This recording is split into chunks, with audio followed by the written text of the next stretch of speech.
बोला बोला शंकर भगवान की।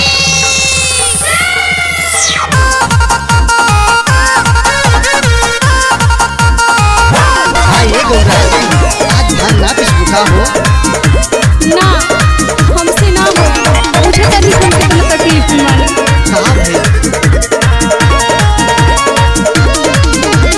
बड़ी जोर दर्द करे हमर कलैया, रवन पूछ तनी तनी को भलैया। हे बड़ी जोर दर्द करे हमर कलैया, रवन पूछ तनी तनी को भलैया।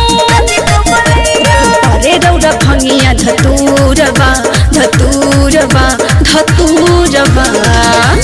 हे गौरा सुनी ना, हे रानी सुनी ना, हे जा पुदीना के चटनिया घिसलिया वाये धनिया। हे जा पुदीना के चटनिया घिसलिया वाये धनिया। म्यूजिक बाय रमेश बाबा।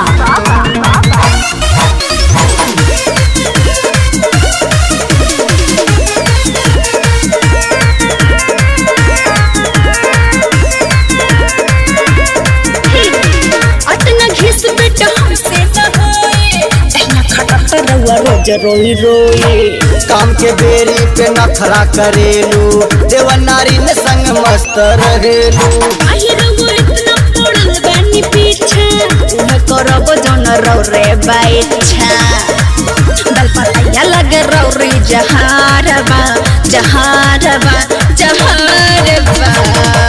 हे गिरजा सुनी ना, हे रानी सुनी ना, हे जा पुदीना के चटनिया घिसलिया वाये धनिया। हे जा पुदीना के चटनिया घिसलिया वाये धनिया।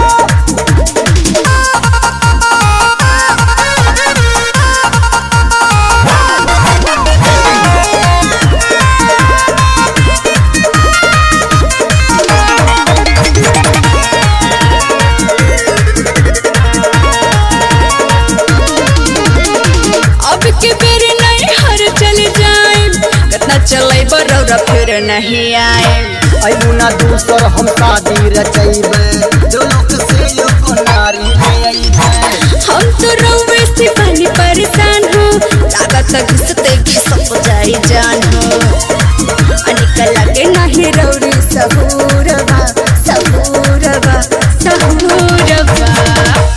हे गिरजा सुनी ना, हे रानी सुनी ना, हे जा पुदीना के चटनिया घिसलिया वाये धनिया।